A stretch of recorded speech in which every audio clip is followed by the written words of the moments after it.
So today is going to be an exciting one. We are heading back to Vandermeer's and we're going to meet a garden friend of mine from Instagram. It's a little scary sometimes meeting people you don't really know, and this is going to be the first meeting, but I've seen a lot of her content. She has such a great personality and I'm really excited to meet with her, talk all things gardening and life, and also share some seeds. So let's go.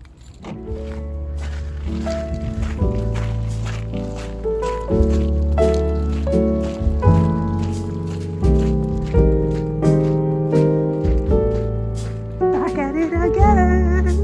Woo.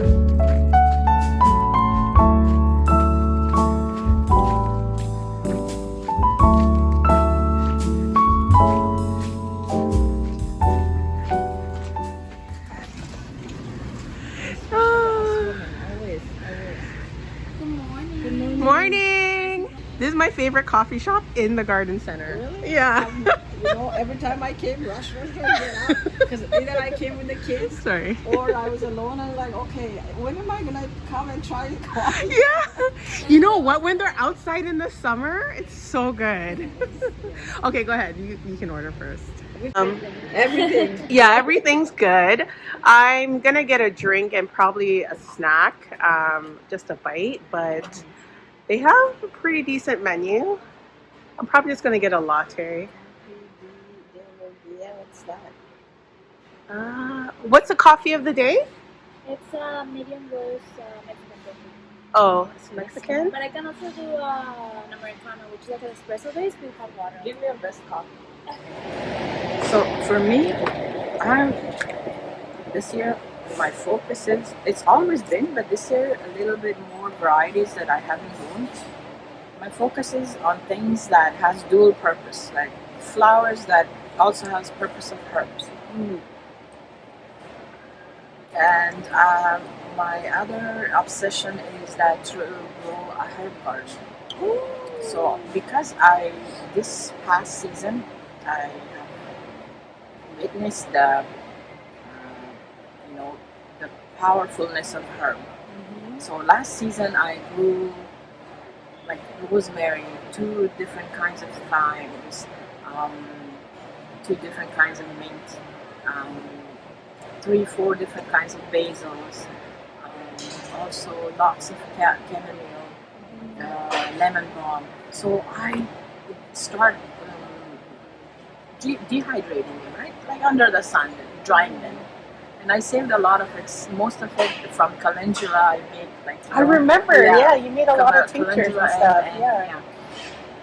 But a lot of them I dried and I kept it in airtight containers. So throughout the season, we were using in soups and stews and making rice with it, like dum rice.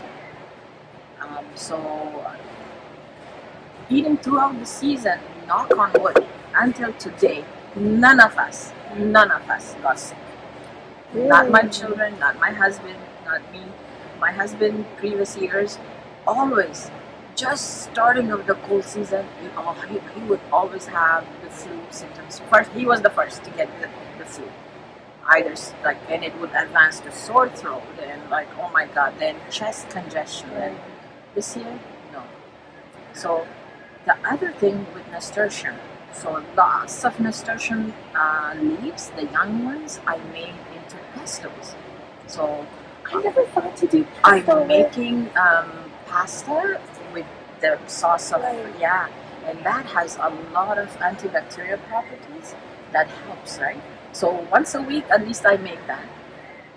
Can you give me the recipe for that? Because Sure. my boys love pesto, but I always use basil because that's all I know. So this time mix basil and nasturtium leaves together. Just don't go all nasturtium leaves because it's very peppery. My boys are because they're eating fresh the leaves, so they're used to it. But if you want to introduce it, it's like slowly. So half basil and half nasturtium, and the other ingredients are all the same. You don't have to add anything different. It's all the same. You want to do it pine nuts or walnuts. I always do it walnuts.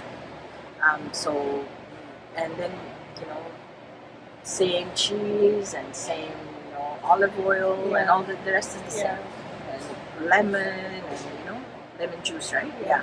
So do that and freeze them. So last year I've done that, and throughout the season I made. When I see that my older one is exposed to obviously a lot of other kids in school. Yeah. So if he comes home with like starting a little bit being dry cough, I right away I'm like, okay, it's time to make something that helps with all these symptoms. So I read a lot and I researched about it, and this year my goal is to grow things that is actually it has dual purpose, and it also helps me later on having my own medicine. You know what? It makes sense. There's this girl on Instagram. She has a beautiful page, Mindful Living. I think that's her name.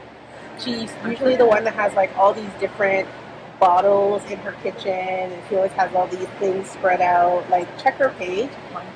She makes a lot of tinctures too. That's how I want my kitchen. I just want it full of color, full of like bottles of dried herbs. But you're right. That's how I want to grow right now this year. I want things that are. I want to feed my family from what I grow. I want to preserve as much as I can, and I don't feel like I preserve enough. Like you said, like I grew calendula, I grew chamomile. I didn't preserve any of that. I just let them grow, and I just let them go. Echinacea, like when I was sick, I took this echinacea lemon tea, and I'm like, what? Why did I buy this? I have echinacea in my garden, and I didn't take any. They dig the roots out, and that roots you have to use it for making tincture. It's the roots, not the actual flower. The roots. Yeah. So I ordered about almost $50 worth of seeds from Richard's Herb, like mullein. Do you say mullein? Mullien. Okay, mullein. Yeah. That is very good for congestion, chest congestion. So I ordered that feverfew, ashwagandha. Yeah. Like lemongrass. Really? Yeah. So I ordered a lot of the herbs that would look really nice in the garden, but yet you can harvest, preserve, and use it as a medicine. And there are some more other ones too. I'll send you the list that I ordered, and I'm on it. I want to grow it this season. Yeah. You have a bigger growing space indoor? I wouldn't say it's big. So in my base, I have a semi, and in my basement, there's like a little corner that's sectioned out, and I have like 2 big shelving units, and then I have 1, 2, 3. So 3 levels have been outfitted with grow lights, but like I purchased grow lights over time. So I started off with 1, then I bought more. 1 year. So over time, I kind of built out my light system. So I can grow a lot. Plus, I have like a desk stand where I can grow. So lights. you have those chrome shelves or the plastic? I have the plastic. Is it chrome? It's like it's metal. I think I got it from Canadian Tire. It's black. So it's big ones. I think it's metal. Okay. I think so, or plastic. It's one of the two. I think it's metal. I'm trying to remember what I have because that's 3. I think this one is metal. But yeah, it's worked over the years. I even started off with plastic shelves, and they worked. That's what I started last year, and I kept it because honestly, I spent about $400 on metal beds, galvanized. So now I have total of 13 beds of 8x4 in the backyard. I'm so jealous. You know what? I have 2 beds that are about 3.5 by 2 that my husband built, and they're really tall. They're like 4 feet tall, and they're great.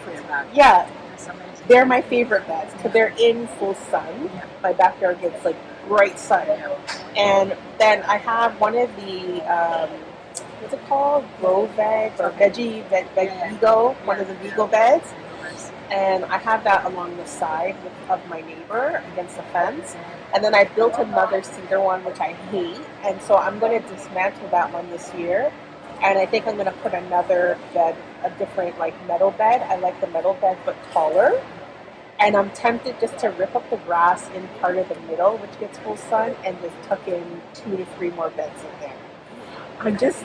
I'm not sure. Don't rip the grass. Or just put it on top. But you start putting lots of cardboard. Just puncture the cardboard so the water gets in and it compost soon, quicker. So do that, and that's what we did.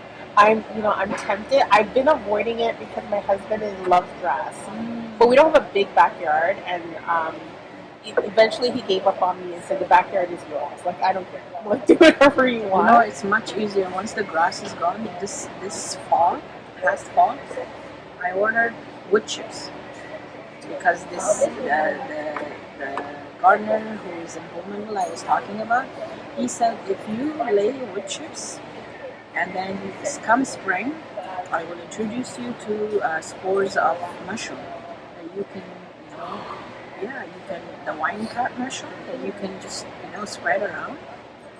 And from those wood chips, you get kind of dual purpose. Oh my God. The grass is not there. I don't know if I could go all the way to wood chips yet, but I definitely think I need more growing space. And I love my garden in the back. It's flat. Yeah. It's a cottage style garden. But I love it because I still love the flowers. But I just find I need more space to grow because I have a whole 2 beds right now taking up garlic, and that's 2 out of 4 beds. Yes. And so now in my mind, as I'm growing all these seedlings, I'm thinking, where am I going to put everything? I have no space. So I do want to invest in more. But yeah, that's why I'm thinking, okay, I want a few more beds, but I also don't want to spend all that money. And then wood is so expensive too. Wood will rot. Now in 5 years it will rot. So if you want to invest, and obviously if you are living in this house for a longer term, then invest in good place. Or even if you go somewhere else, move somewhere else, just dismantle it, take it. I always thought, if we move, how will I take these 4-foot beds with me with all the soil? And I didn't even fill it with sometimes people put in barks and wood chips and things like that. I just went straight soil, top to bottom. I was crazy then. But I just said, you know what? If I'm gonna do that, I remember Garden Answer she said something like she did that one. She tried doing the hugel culture method. And she said she didn't like it because she felt like it kept dipping and then the water wasn't coming through properly. Actually, in reality, even if you just put all soil, it will still start going down. It does. Yeah. You're right. It does. It's every year I have to replenish some level of soil. But I just said, okay, I'm just gonna put all soil, and if I have the other purpose of adding wood chips or other organic materials is because you want to feed your bed for longer time. So I don't agree with those people who put big logs. Those they'll take forever to decompose. But if you're putting small tweaks and leaves and your homemade compost that's unfinished and things like that, and then on top of that good fresh soil, and then topping with potting soil, then a good layer of compost, and your soil is set. That's what we have been doing. This year, the fall time, oh my God, how many bags of leaves I hauled in. So embarrassing. Listen, I saw you. I saw you with those leaves. Neighbor, I drove my husband's truck, and not truck, but the minivan, the big minivan. Yeah. Took me every trip 20 minutes, but every trip I would bring 15 to 18 bags, bushes inside. I saw you before. I'm like, did she save those from the fall, or where did she get all those leaves from? My head, I was like, because I will do that. In the fall, I have a tree out front, 2 trees, and I will save all the leaves. But then usually I'll like you do, I'll cover the beds in the fall. And then I'll water it in, and that's usually on my garlic beds, and that will feed them through the winter. But I'm like, where did she? But she had bags and bags of leaves. God darn. I have the Farida sober for you. It's okay. We can schedule another meetup. You know, But I did bring some things for you. 'Cause I don't know what you I'm have. so embarrassed. So sorry, my It's okay. Because I had the whole thing in a bag with like these packages so we could like write it on it. Okay, so I have some different things. And since you're into like tinctures and stuff, comfrey, Uh-huh. so I don't know if you have this one. Did you grow it yet? I Or have not. I have not. But girl, look, there's like 660 seeds in here. And yeah, so I have some other things in here. You can take a quick look through. 'Cause I know we don't have a lot of time together. And these are all flowers, mainly like heucheras, Dusty Miller. This These one are the seeds. Have you grown them before? I've grown all of these except for status. I have not grown status, but all of these I've grown. Like they all have. Yeah. What's your choices? I like the Dusty Miller because it's like I grow a lot of my own flowers for like containers, and this is a good like filler. It's very pretty. And then I don't know if you're growing eucalyptus, but I bought for some reason I have like 3 of these.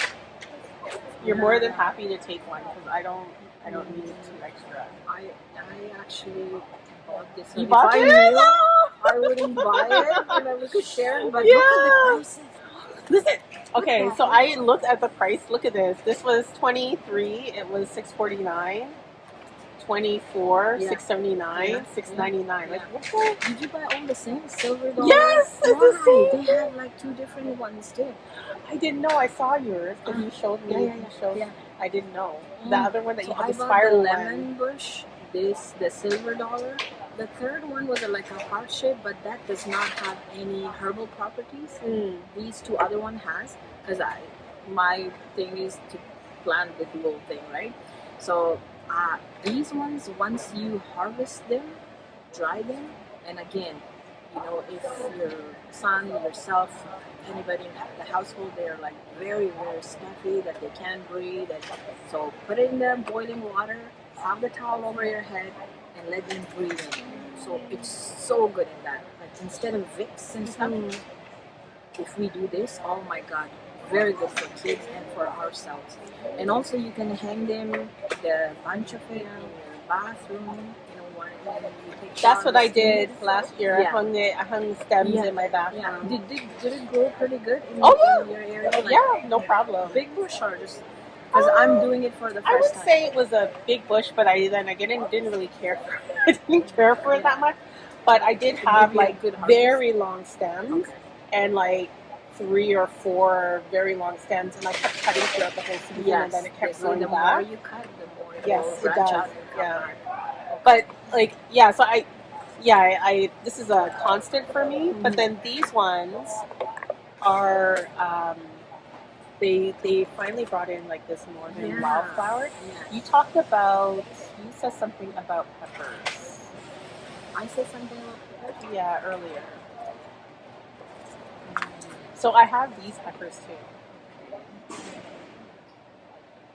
this one is good. Is this the regular early holiday? Yeah, so these were like the new ones. I remember I was here, we missed each other, and I picked it up. So I have a pen if you need a pen. I came prepared today. I was like, oh my God, I'm going to share these. You understand how happy I am. Thank you. Take whatever you want. Early jalapeno. I will grow this one for sure. Yesterday I started peppers, You did? Yeah, so what I did, this is what I learned from last year. In just a regular cup that I have holes in them. So I add the compost and then just dump 10 seeds of each. Like I did 3 kinds, different varieties. So I dumped 3 seeds, obviously wet it, and then put the plastic, and I have some holes, and then I left it under grow light. So what happens is, depends how many of them will germinate. Once they germinate, then I can transfer them into their like individual spot. But I didn't know that. Previous years I used to do 1 by 1 and 2 different cells. And the other thing this year I want to do is more seed sling. So that's my goal, because as we have less space for indoor growing, so I want to do a lot of snail or seed snail, and then do all my flowers that are perennials, even if they're not perennials, that they self sow. What I did is, my goal is to get them in the winter sowing and get them outside. You know what? That's what I'm doing this Yeah. year. Like, I don't have space for everything, Yes. and I run out. Like, you'd be surprised by like week 6 Very before my quick. last frost. Yes. Once I do tomatoes and peppers, like no Yes. space, no space. Yeah. So that's what I'm doing. Like, so I want echinacea is Mhm. gonna go outside. Oh, Yeah. some of these flowers, I did some winter sowing yesterday. Yeah. Already outside. Nice. I just no space. Mm-hmm. Yeah. So. Oh, is it not working? Yeah, it will work. Maybe it's a little cold. It needs to get. Yeah. So that the for the winter sowing, as much as you can take it outside. Let me see if I might. For me, if I'm winter sowing, I better see a result on the other end. Yes. You know, Yes, because the you put worst so thing is much. trying to winter sow and then you go into spring and then you don't see anything come Yeah, out. Oh yeah. my goodness. You- Oh my You goodness. have to make sure that you're doing it the right way. Yeah. You know, the way that it has been working for you. Yes. You know, Everyone's different. I realize everyone does something it's their different. comfort level. I'm really bad. My collections are growing too, like terribly. It's a lot, and to the point that, okay, how am I going to sort this thing, that all of them out? You know. This is my safety. Like having Yeah. these containers and then I label. I did this a few years back, and that's how I keep it contained. Otherwise, I would have seeds No, you all have over the to, place. You have to. And I don't think what else for vegetables. Oh, I was searching about the hibiscus that you sent me last oh, summer. last year I Yeah. don't know if I brought it. No, I have it. Oh, you have it. I was searching how to grow and what's the best time. You had the instruction at the back, start 6 to 8 weeks Yeah, indoor. 6 to 8 weeks. Yeah. And I was searching about, okay, so if I do it indoor, does it like more water? Doesn't like more water? Some seeds they don't need Yeah. constant water. Hibiscus, if I recall, likes to be watered. I would start it more on the 8-week side rather than the 6-week. That was my mistake last year. Is I think I started it a little bit late. But hibiscus is a late growing flower anyway. I also regret not starting more. So just a side note, if you want to harvest like more of the hibiscus blooms.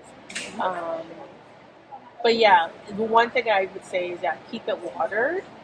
It is a slow grower, so that would be it grows like the seedling grows quickly, but like once it's in the ground, once you plant it outside, it grows very slowly. So have patience. It needs to be staked. That's my perspective. It needs to be staked. It grows into a beautiful bush, right? It grows into a beautiful bush, full sun, and Oh my gosh, so tired. I know. Finally made it back home, but that was so much fun. I could have stayed at that garden center all day and chatted with her. Shout out to Shakayla from Little Seeds Miracle on Instagram if you want to check her out. She was so much fun, and it felt like everything. Like we were just having this amazing conversation about life. She's so knowledgeable. Just everything about our conversation was so good. And we spent so much time talking about our gardens, talking about our families, looking at seeds that I brought for her. It was just amazing. And it's just great to sit at a coffee shop inside a garden center with some coffee, just shooting the breeze, just chatting about everything under the sun and connecting with someone that you didn't really know in real life. She was one of my Instagram garden friends, but to really get to know her in person and see her and speak to her, it was just everything. She was just such an authentic human being, and it was so great to meet her. I hope I get to connect with her more often. She was just just great to be around and just great to chat to. And she just felt like an old friend. That's how it felt. Like I was just shooting the breeze with an old friend, talking about everything garden and family and life. And she was just everything. It was just great. So thank you so much, Shakayla, for hanging out with me. And hopefully we can connect again in the garden. And fun fact, so I was getting ready to leave. I was looking for some begonia and geranium seeds because I'm starting in begonia and geraniums this week. But I looked at my seed collection and realized that I didn't have some of the colors that I really love to grow. And so I went looking for some seeds. I know, you don't have to tell me, okay? But I didn't have those colors. So I went looking for some more seeds while I was at the garden center. Couldn't find what I was looking for, but I ran into this lady. Her name is Barb or Barbara. Shout out to Barbara. And she was telling me about her garden club that they have in a nearby community. And it was so cool because I was talking about geraniums. I said, hey, let me know if you find some geranium seeds while you're looking. She's like, I'm looking for poppies. I go, you're going to find all of the poppies here. But she goes, I'll let you know if I see some geranium seeds floating around. And then we started talking about geraniums. And she said two crazy things that I had no idea. Number one, she said that at the end of the season, you can dig your geranium plant up. If it's established, you can dig your geranium plant up, hang it upside down by the roots, take off all the flowers and all that stuff, just with the stems, hang it upside down by the roots, and then just let it sit there in storage. It'll dry out, that's fine. And then replant it the next season and it comes back. That blew my mind. I was like, okay, well then I never have to plant a geranium seed ever again. I just couldn't believe it. And the second thing she told me, we're talking about poppies. You know, sometimes poppies are hard to germinate. Usually you would direct sow your poppies outdoors, especially around winter time. And then when the snow melts, usually they can start growing because they do like a cold stratification period as well. And I said, well, I don't do that. I start my poppies indoors. I just found that worked for me. And then I bring them outside and, you know, everything is great. She goes, you know what you can do? You can put your poppy seeds in an ice tray, cover it with water, put them in the freezer, and that will cover their cold stratification period. And then the key is you take them out of the freezer, take them out of the ice tray, and then put it on the ground, stomp it into the soil, and that's it. And I was like, you know what? That's a great idea. That's way better than sprinkling it over the snow, because when you sprinkle it over the snow, I find that it doesn't catch the soil sometimes and then it just doesn't germinate. But if it's in an ice cube and you stick it in the soil, to me, that makes sense because it has water and it's in the soil. I thought that was a great tip. So, you know, she invited me out to her local garden club. I think it's at the end of February, and I think I might check it out. But you just never know who you see in a garden center and who you speak to. And Barbara was, you know, a surprise, and she was really cool and down to earth. And we started talking about seeds and what we're starting. I asked her about her flower garden, and she was just full of knowledge, great ideas, tips. It was just great. So overall, 10 stars at the garden center today. It was just an amazing experience, met great people, and had a really good time.